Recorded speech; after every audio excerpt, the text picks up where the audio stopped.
सोचना पड़ेगा। क्या 10 क्वालिटीज चाहिए जो आप में होनी चाहिए? सबसे पहले तो first and the most important है डिटर्मिनेशन, कुछ कर गुजरने की चाह। डिटर्मिनेशन में डिसिप्लिन भी आ जाता है। डिसिप्लिन, डिटर्मिनेशन, पंक्चुअलिटी, ये तीन बड़ी इंपॉर्टेंट चीज है। वक्त की वैल्यू आपको करनी पड़ेगी, क्योंकि अगर आप वक्त की वैल्यू नहीं करेंगे तो वक्त आपकी वैल्यू नहीं करेगा। तो वक्त ही पैसा है, वक्त ही भगवान है। तो दृढ़ निश्चय होना चाहिए कि जितनी भी प्रॉब्लम होता क्या है कि अच्छा ठीक है हम बिजनेस करेंगे, लेकिन जरा सी दिक्कत आई है, जरा सा डाउन फेज आया, हटाओ मुझे बिजनेस नहीं करना है, या बेकार है, या सब कुछ बकवासी हो रहा है मेरे साथ। ये होता है। जितने भी बड़े एंटरप्रेन्योर्स हैं ना दोस्तों, उनके शुरुआत के एक के बाद एक बिजनेस ठप हुए हैं। जैक मा ने दोस्तों समझिए जो भी चीज में हाथ लगाया वो बर्बाद। घबराने की जरूरत नहीं है। देखिए ये एक सीढ़ी है, आपको एक सीढ़ी आप चलेंगे, ठीक है, दूसरी सीढ़ी, ये स्लो प्रोसेस है। आपका बिजनेस, आप ये नहीं है कि कल आपने बिजनेस शुरू किया परसों आप बिल गेट्स हो गया, परसों आप अंबानी हो गए। अंबानी को बनने में दोस्तों आप समझिए 10 से 15 साल लगते हैं, वक्त लगता है। हाँ कुछ बिजनेस बहुत जल्दी ग्रो होते हैं, बट वो डिपेंड करता है प्लानिंग पे। लेकिन प्लानिंग से पहले आपको सोचना पड़ेगा कि मुझे इस फील्ड में उतरना है। दोस्तों स्टार्टअप शुरू करना मुश्किल है, ये डिसीजन लेना सबसे ज्यादा मुश्किल है कि मुझे स्टार्टअप शुरू करना है कि नहीं, सेफ पोजीशन में है कि नहीं। जैसे इसमें भी आपको एनालाइज करना पड़ेगा। अगर आप रिस्की पोजीशन में, अभी जिम्मेदारियां हैं, अभी ज्यादा पैसा नहीं है, ज्यादा सेविंग्स नहीं है, तो मेरी आपको एडवाइस रहेगी कि ना ही शुरू करें फिलहाल। पहले आप सीख लें, पहले आप थोड़ा पैसा थोड़ा सेफ हो जाए कि चलो अगर मुझे इतना लॉस हुआ तो मेरे पास इतना है कि मैं सर्वाइव कर लूंगा। डिटर्मिनेशन बहुत ज्यादा जरूरी है कि हाँ, और विथ कैलकुलेटेड और विथ डिसिप्लिन। की डिसिप्लिन भी देखिए, अगर आप डिसिप्लिन में रहेंगे ना तो अपने आप डिटर्मिनेशन काम करेगा। जो इंसान डिसिप्लिन होता है वो डिटर्मिन्ड होता ही होता है। उसका रीजन ये है क्योंकि आपको पता है कि अगर मुझे ये काम करना है तो मैं ये काम करके रहूंगा, चाहे जितनी भी प्रॉब्लम आ जाए। मैंने बताया ना, वक्त बहुत जरूरी है, और वक्त के साथ ही डिटर्मिनेशन आता है। अगर आप वक्त को अच्छे से यूज करेंगे तो यू आर डिटर्मिन्ड। अब आप देखिए, क्या आप डिसिप्लिन्ड है, क्या आप डिटर्मिन्ड है कि कुछ भी हो जाए, कितनी भी प्रॉब्लम आए, और हमेशा एक माइंड सेट लेके चला करिए। आपके साथ हमेशा अच्छा नहीं होगा, डाउन्स आएंगे, अप्स एंड डाउन सबके साथ आते हैं। तो ये माइंडसेट होना चाहिए कि मान लो कि देखिए होता क्या ना, एक बैरियर सेट होता जाता है। जैसे मान लीजिए आपने बिजनेस शुरू किया, आपका कोई प्रोडक्ट, आपकी एक साल नहीं, एक महीने की सेल होगी मान लीजिए 2 लाख रुपए, ठीक है। अब आपने कहा बात 2 लाख रुपए आ गए। अभी तक आप कितना कमा रहे थे अपनी कंपनी में? 25,000 रुपए। अब आपने कोई बिजनेस शुरू किया, कपड़े का बिजनेस शुरू किया, उसमें आ गए 1 लाख रुपए, ठीक है। 2 लाख, अच्छा 2 लाख की मैंने बात की, 2 लाख आ गए। तो आप लोग अरे बाप रे 2 लाख आ गए, वाह। फिर अगले महीने आएगा, अगले महीने आप बोलेंगे 4 लाख आ गए, ठीक है। फिर उसके अगले महीने आ गए 6 लाख, और वाह क्या बात है, ग्रोथ होती जा रही है। तो हर वक्त एक पैरामीटर सेट हो रहा है। पहले महीने में 2 लाख, दूसरे महीने में 3 लाख, उसके बाद 6 लाख, इस तरीके से। लेकिन फिर उसके महीने में मार्केट डाउन हुआ, आपके सीधा आए 50,000। अब आपका एटीट्यूड क्या होना चाहिए? आप परेशान हो 111, क्या हो गया ये, परेशान रहेंगे बताओ। उसके बाद इरिटेट होंगे, अपने स्टाफ पे गुस्सा निकालेंगे, काम करो। लेकिन आप ये भूल रहे हो कि आप अपनी नौकरी में 25,000 कमाते थे। अगर आपको पहले महीने में 50,000 का भी प्रॉफिट होता तो गजब होता, ये मत भूलो। तो इसीलिए प्लानिंग हमेशा करिए, अप्स एंड डाउन आएंगे, और इसीलिए मेंटली प्रिपेयर रहिए कि अगर किसी दिन मेरा लॉस होगा तो कोई प्रॉब्लम नहीं है, मेरा डिटर्मिनेशन कम नहीं होगा, मैं तब भी उतनी ही मेहनत करूंगा अपने काम पे जितनी पहले करता था। समझे? दूसरा इंपॉर्टेंट पॉइंट यह है इनिशिएटिव। वही मैंने कहा ना कि इनिशिएटिव लेना पड़ेगा। अब इनिशिएटिव ऐसे नहीं है कि सो के उठे, जैसे आप सॉफ्टवेयर इंजीनियर है, आज बोला कि बिजनेस शुरू करते हैं, अगले दिन सो के उठे, हाँ चलो अपनी सॉफ्टवेयर कंपनी बनाएंगे। ऐसे काम नहीं चलता। इसके लिए प्लानिंग की जरूरत होती है, टीम की जरूरत होती है। एक और चीज बताना चाहता हूं कि अच्छे एंटरप्रेन्योर के लिए टीम का होना बहुत ज्यादा जरूरी है। अगर आपको लगता है कि सब आप अकेले कर लेंगे तो आपकी गलतफहमी है। आपको टीम की जरूरत पड़ेगी। हर कोई लेके चलता है, 3-4 लोग तो होते ही हैं शुरुआत में, और उसमें कोई प्रॉब्लम नहीं है। अकेले संभालना, एक एक चीज अकेले संभालना is not a good move, ठीक है, इज नॉट मैच्योरिटी, ये सही नहीं है। इसमें फेलियर के चांसेस बढ़ जाते हैं। तो इनिशिएटिव लेने से पहले आपको कुछ चीजें ध्यान में रखनी है। सबसे पहले तो डिटर्मिनेशन होनी चाहिए कि हाँ यार इनिशिएटिव लेंगे। फिर प्लानिंग भी होनी चाहिए, एक एक चीज प्लान करके चलिए। उसके बाद फिर कैसा आपका लेआउट होगा, किस तरीके से आपको आगे बढ़ना है, थोड़ा सा प्लान आउट करना पड़ेगा। और जो आपके इर्द गिर्द सिचुएशन है उसका यूज करिए। अब जैसे अभी कोविड फैला तो जिन्होंने मास्क का बिजनेस किया वो खूब ऊपर गए। तो सिचुएशन के आसपास का यूज करिए। इनिशिएटिव लेना जरूरी है। जब तक आप अपने कदम बढ़ाएंगे नहीं सीढ़ी की तरफ, तब तक आप आगे कैसे बढ़ेंगे? आगे बढ़ने के लिए कदम आगे बढ़ाने पड़ते हैं। और एक और चीज, इसमें आपको इंडिपेंडेंट बनना होगा। मैंने बताया ना कि देखिए, आप एक एंटरप्रेन्योर हैं तो आप एक लीडर हैं। लीडरशिप क्वालिटीज, लीडर क्या होता है? लीडर अपने एम्प्लॉयज को इक्वली ट्रीट करता है, ठीक है, लेकिन उसके बावजूद एम्प्लॉयज उसकी रिस्पेक्ट करते हैं, उसको सबसे ऊपर समझते हैं। तो आपका जो आपका टीम है, आप उन पे धौंस नहीं जमा सकते। अगर आपके एम्प्लॉय खुश नहीं, आपकी टीम खुश नहीं है, तो इसका मतलब आपका बिजनेस बहुत आगे जाएगा नहीं। तो आपको उनको साथ में लेके चलना है। आपको ऐसा दिखाना है कि वो गुस्सा भी ना हो और आपकी बात भी माने। इसके लिए you have to be little commanding. आपको कमांडिंग थोड़ा सा होना पड़ेगा। जो चीज है वो बोलनी भी पड़ेगी, लेकिन उनको लेट डाउन नहीं करना है। प्रेशर हद से ज्यादा नहीं बढ़ाना है। ये सारी चीजें हैं। तो initiative is very very important. Then risk, वही ना, रिस्क है तो इश्क है। अगर मान लीजिए कि आप रिस्क लेने के लिए तैयार हैं, रिस्क मतलब कैलकुलेटेड रिस्क होना चाहिए। मैंने बताया कि हो सकता है पहला बिजनेस आपका बिल्कुल ना चले, लेकिन आप कोशिश करिए कि सिचुएशन को एनालाइज करिए। जो भी बिजनेस करने जा रहे हैं आपको उसकी प्रॉपर नॉलेज है। अगर आपको उसकी प्रॉपर नॉलेज है देन वेल एंड गुड, तो आप समझ लीजिए आपके चांसेस बढ़ जाएंगे। वो प्रोफेशन, वो बिजनेस जो आपका पैशन है, कमाल करेगा वो। जैसे बिल गेट्स का कंप्यूटर पैशन था, वो 5 साल से कंप्यूटर में काम कर रहे थे, मतलब जब 5 साल की उम्र में थे। वॉरेन बुफे का स्टॉक मार्केट पैशन था। तो जब पैशन मीट्स योर प्रोफेशन, तो समझ लीजिए तबाही मच जाती है। तबाही मचा देंगे, बाजार में निकल के ऐसी की तैसी कर देंगे। रिस्क लेना आना चाहिए, लेकिन कैलकुलेटेड रिस्क। वही आप एग्जांपल देखिए कि आप रिस्क ले रहे हैं, लेकिन पीछे आपको पता है कि अगर इसमें लॉस होगा, देखिए या तो लॉस होगा या प्रॉफिट होगा। लॉस नहीं होगा, या तो प्रॉफिट होगा या कम प्रॉफिट होगा। अगर आपने अच्छी बढ़िया प्लानिंग की है, आपके पास टीम अच्छी है, तो प्रॉफिट होने के चांसेस बहुत बढ़ जाते हैं, ठीक है। जितना आप अभी कमा रहे हैं उससे ज्यादा ही कमाएंगे, ये आपको गारंटी है। लेकिन उसके लिए आप बैकअप देखिए कि आपके पास बैकअप है। अगर मान लो यहां से गिरे तो पीछे कोई संभालने वाला है, इतना पैसा है, इतनी वेल्थ है आपके पास है, तो करिए। हो सकता है शुरुआत के 5-6 महीने प्रॉब्लम हो, आपको एकदम ही प्रॉफिट ना हो, तो उन 5-6 महीनों में आपका खर्चा चल जाएगा। ये सब चीजें देखना बहुत जरूरी है। एकदम से ठन गोपाल होके निकल जाएंगे, क्या मैं रिस्क लूंगा, पीछे कुछ नहीं है, तो फिर तो सड़क पे आ जाएंगे आप। तो ये थोड़ा सा ध्यान रखिए। रिस्क लीजिए बट कैलकुलेटेड रिस्क लीजिए, ओके। चांस ऑफ डैमेज है, लेकिन सक्सेस भी तो मिल सकते हो। सक्सेस हो गए तो पीछे देखने की जरूरत ही नहीं, फिर तो आगे ही बढ़ते जाओगे। और इसके लिए आपको करना पड़ेगा judgement. You have to make decisions, और इसके लिए आपको लेने पड़ेंगे डिसीजंस, फैसले। एंटरप्रेन्योर्स और business owners, they are good at making decision. कोई बिजनेस प्रपोजल आया, आपकी कंपनी का स्टेक मांग रहा है, तो क्या आपको देंगे? अब डिसीजन लेने के बहुत तरीके होते हैं। इस एक एक चीज को मैंने पर्सनालिटी डेवलपमेंट में एकदम खोल के रख दिया है। आप चाहेंगे तो इस तरीके का कोर्स में और बना दूंगा, एंटरप्रेन्योरशिप, प्रैक्टिकल स्किल्स। अभी तो ये समझ लीजिए कि इंट्रोडक्टरी लेक्चर है। तो आप ये समझिए कि बिजनेस डिसीजन में भी आपको 4-5 चीजें देखनी होती है। जब आप डिसीजन लेते हैं, जब आप फैसला लेते हैं, सबसे बड़ी चीज आप देखते हैं कि क्या पॉजिटिव है क्या नेगेटिव है। मान लीजिए कोई डिसीजन ले रहे हैं आप, मान लीजिए कि आपने अपनी कंपनी शुरू करनी है, मान लीजिए आपको अपना स्टार्टअप शुरू करना है, तो वही बहुत बड़ा डिसीजन है। मतलब आप अपनी नौकरी छोड़ के अब एक स्टार्टअप शुरू करेंगे, तो अब आप देखिए कि वो स्टार्टअप कैसा है।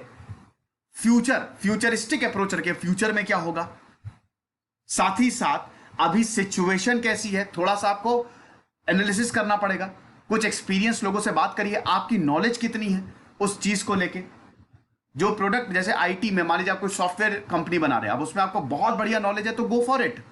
आपके प्रोडक्ट अपने आप बिकेंगे। मार्केट को एनालाइज करिए, टीम को एनालाइज करिए, और उसके बाद डिसीजंस लीजिए।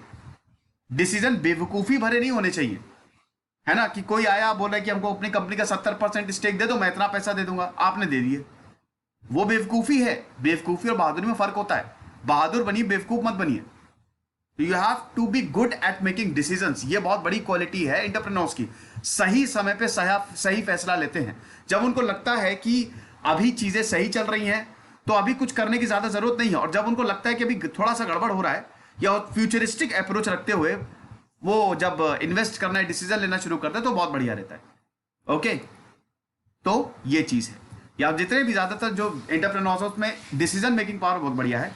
ये सबसे इंपॉर्टेंट है, planning. You have to plan. Yes, initiative लेने से पहले आपको प्लानिंग करनी होगी, वरना बिजनेस डूब जाते हैं।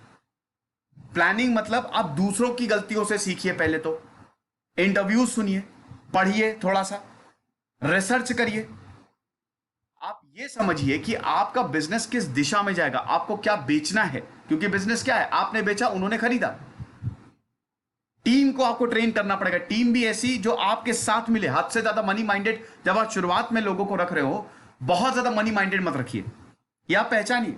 हद से ज्यादा मनी माइंडेड रख लेंगे ना, हद से ज्यादा प्रोफेशनल होंगे, तो वो पूरा अपना 100% नहीं देते हैं आपकी कंपनी में। वो पैसे के लिए काम करेंगे, कल को उनको कोई और पैसा देगा, वहां शिफ्ट हो जाएंगे। शुरुआत में आप ऐसा करिए, बाद में आप प्रोफेशनल हो सकते हैं, ऐसे इंप्लॉयज को रख सकते हैं, क्योंकि अभी आपका बिजनेस उस लेवल पे नहीं पहुंचा है। तो आपको प्लान करना जरूरी है। छोटी छोटी चीजें देखिए, छोटी छोटी चीजें सॉर्ट आउट करिए। एम क्या है, ऑब्जेक्टिव क्या है, अगले 1-2 साल में आप अपने आप को कहां देखेंगे, यह बहुत इंपॉर्टेंट स्किल है। ज्यादातर सक्सेसफुल एंटरप्रेन्योर, जैसे मैंने कितनी सारी बायोग्राफी कवर की है ना, लगभग ऐसा कोई एंटरप्रेन्योर ही नहीं है जिसकी बायोग्राफी मैंने ना कवर की हो, लेकिन ज्यादातर जो एंटरप्रेन्योर्स होते हैं वो अपना बिजनेस लिखने में टाइम लगाते हैं। आपको पता है, 1-1, 2-2, 3-3 साल लग जाते हैं वो अपने बिजनेस की प्लानिंग करते हैं। अब इसका मतलब ये नहीं कि आपको 3 साल लगाने हैं, ये आपके ऊपर, आप 1 दिन में अपना बिजनेस स्टार्ट कर दीजिए, 2 दिन में, यह आपके ऊपर है कि आपकी प्लानिंग कैसी है। यह आप पे डिपेंड करता है। प्लानिंग जज करने का मतलब, प्लानिंग को करने का आसान तरीका है डिसीजन, बस पॉजिटिव्स और नेगेटिव्स लिखते जाइए। क्या क्या उस पॉजिटिव से और पॉइंट्स निकालिए। अच्छा, ये पॉजिटिव है, इस समय मार्केट बड़ा बढ़िया है, मेरे कपड़े बिकेंगे, और इस तरीके का प्रोडक्ट जो है वो कहीं पे नहीं है, बहुत बढ़िया, वेरी गुड। नेगेटिव्स लिखिए, बहुत ज्यादा पैसा लगेगा, बहुत बड़ी टीम चाहिए, इतना पैसा मैं कहां से लाऊंगा, ये सब देखिए, और उसके बाद एक कंक्लूजन पे आइए। तो प्लानिंग की बहुत ज्यादा जरूरत होती है। अब हम बात करते हैं कुछ और इंपॉर्टेंट, ये देखिए, ये तो 5 कोर क्वालिटीज है, और कुछ और इंपॉर्टेंट क्वालिटी, क्रिएटिविटी। देखिए, आपका जो प्रोडक्ट है वो क्रिएटिव होना चाहिए। जैसे अगर आप YouTube पे शुरू कर रहे हैं, आपको YouTube चैनल, अब तो वैसे आपको ब्रांड का प्रमोशन करनी है, वो ब्रांडिंग करनी होगी, तो आप कितना ज्यादा क्रिएटिव हो सकते हैं। वक्त के साथ साथ आपको चेंज होना पड़ेगा। सॉल्यूशंस कितने बढ़िया हैं आपके प्रॉब्लम्स के। क्रिएटिविटी से ही आप लोगों को अट्रैक्ट कर पाएंगे। वही घिसा पिटा अगर आप प्लान चलाएंगे लोगों के साथ, तो वो लोग इंटरेस्ट ही नहीं होंगे। क्रेड का बहुत बढ़िया, वो इतना बढ़िया क्रिएटिव प्लेटफॉर्म है, आज बहुत ही प्रॉफिटेबल है। वो इतने सारे रिवॉर्ड्स देता है, और इतना सिंपल इंटरफेस है उनका, इतना सिंपल इंटरफेस है कि क्या बताएं। ऐसे बहुत सारे हैं, बहुत सारे, चाहे वो एकेडमिक्स को ले लें आप, चाहे वो किसी भी चीज को ले लें, जो क्रिएटिविटी पे ध्यान देगा वो सक्सेस होगा। आप क्रिएटिविटी देखिए, मैं बहुत क्रिएटिव नहीं हूं, लेकिन मेरा खुद का चैनल है, मेरी खुद की कंपनी स्टडी ग्लोस, तो मैंने क्रिएटिविटी के लिए कुछ लोगों को रखा है, they are helping me out. ऐसा नहीं है कि, लेकिन एक प्लान तो होना चाहिए, एक विजन तो होना चाहिए, तब तो लोग आपकी हेल्प करेंगे। फिर उसके बाद देखिए, कोई भी बिजनेस मॉडल वैल्यूज के बिना नहीं चलता है, और इसमें सबसे बड़ी वैल्यू होनी चाहिए एथिकल। आपको एथिकल रहना है। अगर आपको लग रहा है कि मैं लोगों को बेवकूफ बनाऊंगा, मैं इन लोगों को बेवकूफ बना के पैसा ऐठूंगा, तो समझिए वो ज्यादा दिन सस्टेन नहीं करेगा। You have to be ethical. हाँ, सस्टेन करने के लिए आपको पैसा चाहिए, आप वो लीजिए, बिल्कुल लीजिए, पैसा हर कोई कमाता है। आप जिनको भी बेच रहे हो ना, वो भी पैसा कमाएंगे, भले वो कितना भी फ्री बोले, लेकिन वो भी पैसा कमाएंगे। तो आप इतना एथिकल नहीं हुई है, लेकिन हाँ, आपको एथिकल इन द सेंस कि किसी का बुरा सोच के काम नहीं करना है कि मैं इस बिजनेस को खत्म कर दूंगा, मैं तो नंबर 1 हो जाऊंगा और सबको हटा दूंगा, मोनोपोली स्टैब्लिश कर दूंगा, वो गलत है। Innovative thinking, out of the box thinking होनी चाहिए। अलग सोचो, कितना अलग सोच सकते हो। जो इंसान मेहनत करता है ना, मेहनती होते हैं कि दिन रात में मेहनत करूंगा, कंस्ट्रक्टिव मेहनत करूंगा, उनको रिजल्ट बहुत अच्छे आते हैं। आपको अपने ऊपर कॉन्फिडेंस होना चाहिए, भरोसा होना चाहिए कि मैं जिस चीज पे हाथ रख दूंगा वो सोना हो जाएगी। ओवर कॉन्फिडेंट मत होना कि खत्म कर दूंगा, मुझे तो सब पता है। नहीं, आपको लगातार सीखना है, रिसर्च करते रहनी है। सॉल्यूशन, प्रॉब्लम्स बहुत आने वाली है, स्टार्टअप्स में प्रॉब्लम्स आती हैं, बिजनेस में हर वक्त प्रॉब्लम ही प्रॉब्लम आती रहती है, लेकिन सोल्यूशन भी निकलते रहते हैं, क्योंकि आपके साथ पूरी एक टीम काम कर रही है और आपका भी दिमाग है। जब 100 अच्छे दिमाग मिल जाते हैं तो धमाका ही होगा ना। माइंडसेट आपका बहुत अच्छा होना चाहिए, स्टेबिलिटी होनी चाहिए, कोलैबोरेटिव माइंडसेट होना चाहिए।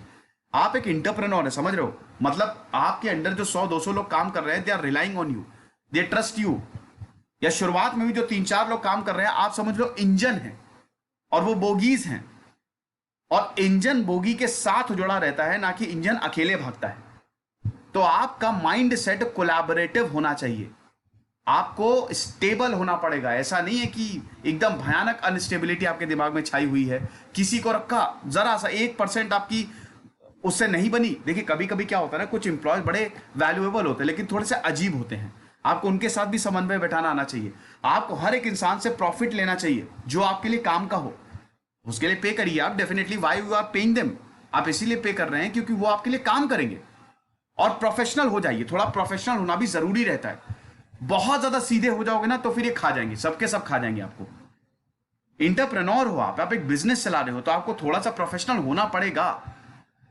किसी को हर्ट मत करिए, किसी को बुरा मत बोलिए, भले वो कितना भी छोटा हो आपसे, लेकिन चीजों अगर उसको कुछ गलत लग रही है, आप अगर आपको कोई उसकी चीज गलत लग रही है, कुछ काम वो सही नहीं कर रहा है, उसको बताओ, वो बुरा नहीं मानेगा। बल्कि क्योंकि अगर देखिए एक गंदी मछली तालाब को गंदा करती है ना, वही है। अगर एक कोई गलत इंसान आ गया तो आपकी पूरी कंपनी पे असर पड़ जाएगा। एप्पल जब स्टीव जॉब्स थे तो पेप्सी के वाइस प्रेसिडेंट को लेके आए थे, उन्होंने उनकी पूरी कंपनी तोड़ दी, यहां तक कि स्टीव जॉब्स तक को निकाल दिया। इतना बड़ा, इतना बेकार डिसीजन था, दोबारा स्टीव जॉब्स को लाना पड़ा। खुद उन्होंने एप्पल शुरू की थी स्टीव जॉब्स ने, और खुद बोर्ड मेंबर्स ने उनको लात मार के बाहर निकाल दिया। फिर उन्होंने पिक्सार शुरू की, और वो भी नंबर 1। दिमाग आप थोड़ी ना, आपसे टैलेंट कौन छीन लेगा? टैलेंट आपके पास है ना। तो ये कुछ चीजें हैं। अंबानी, धीरू भाई अंबानी के बेटे मुकेश अंबानी, रतन टाटा, यहां पे रतन टाटा का भी कर, रतन टाटा पे मैंने लिया है। रतन टाटा हो गए, धीरू भाई मुकेश अंबानी हो गए, आपके नारायण मूर्ति हो गए, है ना, आनंद महिंद्रा हो गए। ये सब भारत के नंबर 1 एंटरप्रेन्योर्स हैं, और ये सब जो है बड़ी मेहनत की है इन्होंने। अब आप बोलेंगे सर इनके पास इतना पैसा अनिल अंबानी के पास भी था, आज देखिए कहां है। इंटरप्रेन्योरशिप, एक चीज समझो, ये बिजनेस जो है ना, ये पैसे से नहीं चलते हैं। ये पैसा होना चाहिए, लेकिन आपका माइंड उससे ज्यादा इंपॉर्टेंट है, आपका विजन, आपका काम करने का तरीका उससे ज्यादा इंपॉर्टेंट है। आप इतना पैसा लगा दो, एक बेकार लीडर पूरी कंपनी को गोड़ देगा। तो वही मैं बता रहा हूं कि आप देखिए मुकेश अंबानी का कितना बढ़िया प्रोजेक्ट रहा है, भले इनको कितना भी कोई गाली दे, लेकिन दोस्तों इन्हीं की वजह से आज हम नेट यूज कर पा रहे हैं। मुकेश अंबानी ने शानदार काम किया, और लोगों के लिए सोचते हैं। ये कुछ चीजें हैं लेकिन ये लोगों के लिए काम करते हैं। आपको पता है मुकेश अंबानी के ऑफिस में इनका कोई कैबिन ही नहीं है, ये लोगों के साथ बैठ के काम करते हैं। ये खुद 12-12 घंटे काम करते हैं। तो जब आपके फॉलोअर्स, जो आपके एम्प्लॉयज है, जब देखते हैं कि मेरा बॉस ही इतना टाइम इतना काम कर रहा है, तो वो जो है वो क्यों नहीं आपके साथ काम करेंगे। रतन टाटा एक मीटिंग के लिए जा रहे थे,